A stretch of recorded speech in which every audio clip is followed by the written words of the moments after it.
இனிமே கண்ணை மூடிட்டு கடலை எண்ணெய் வாங்கலாம்.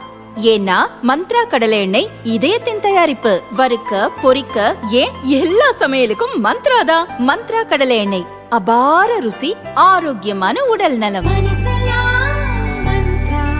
சென்னை அடையாறு, இந்திரா நகர், பூங்கா மற்றும் நீலாங்கரை பகுதிகளில் திடீரென காகங்கள் கொத்து கொத்தாக செத்து விழுந்தன. இதை பார்த்த மக்கள் பீதிகள் உறைந்தனர். தகவலை கேள்விப்பட்ட சுகாதாரத்துறை அதிகாரிகள் சந்தேகத்தில் காகங்களின் மாதிரிகளை சேகரித்து தமிழ்நாடு கால்நடை மருத்துவ அறிவியல் பல்கலைக்கழகத்திற்கு அனுப்பி வைத்தனர். அதில் அதிர்ச்சி முடிவு வந்தது. அதாவது H5N1 வைரஸ் மூலம் பரவும் பறவை காய்ச்சல் நோய் தாக்கியதே காகங்கள் இறப்புக்கு காரணம் என்பது தெரிய வந்தது. இந்த வைரஸ் பாதிப்பு மனிதர்களுக்கும் பரவக்கூடியது. எனவே காகங்கள் செத்து விழுந்தால் அந்த பகுதிக்கு செல்ல வேண்டாம் என்று சுகாதாரத்துறை எச்சரித்தது. இது தொடர்பாக விரிவான வழிகாட்டுதல்களையும் வெளியிட்டது. இந்த நிலையில் சென்னையில் நடந்த அதே சம்பவம் இப்போது கடலூரில் அரங்கேறி வருகிறது. கடலூர் அடுத்த பெரியங்கனக்குப்பம் ஊராட்சி பகுதியில் சில நாட்களாகவே கூட்டம் கூட்டமாக காகங்கள் செத்து விழுகின்றன. இறந்த காகங்களை கொத்தி தின்ற கோழிகளும் செத்து மடிந்தன. இதை கவனித்த மக்கள் அதிர்ச்சியடைந்தனர். தங்களுக்கும் நோய் பரவிவிடுமோ என்ற பீதிகள் உள்ளனர். இது தொடர்பாக சுகாதாரத்துறையோ உள்ளாட்சி அதிகாரிகளோ எந்த நடவடிக்கையும் எடுக்கவில்லை.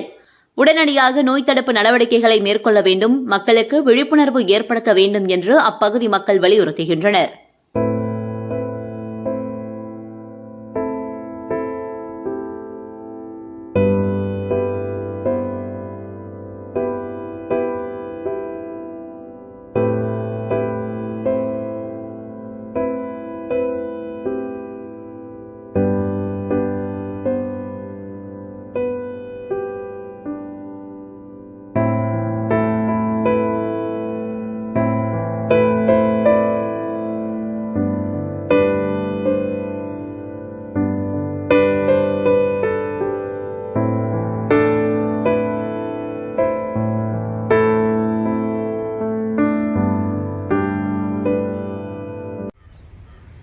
கடலூர் அருகே உள்ள பெரிய கங்கனக்குப்பம் கிராமத்தில் 2-3 நாளாக காகமெல்லாம் என்ன பண்ணுதுன்னு கேட்டிங்கன்னா, ரொம்ப ஸ்லோவாக அதெல்லாம் எந்த விதமான செயல்பாடும் ஈடுபட முடியாமல் உட்காந்து மயங்கி விழுந்து கொஞ்ச நேரம் உயிரோடு இருக்குது. அதுக்கப்புறம் செத்துருதுங்க.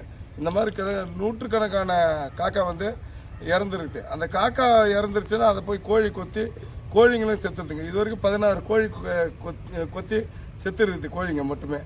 அதனால் இது சம்பந்தப்பட்ட அதிகாரிகள் இது எதனால் இது நடக்குது என்பதை உறுதி செஞ்சு பறவை காய்ச்சல் என்றும் மக்கள் அச்சப்படுறாங்க.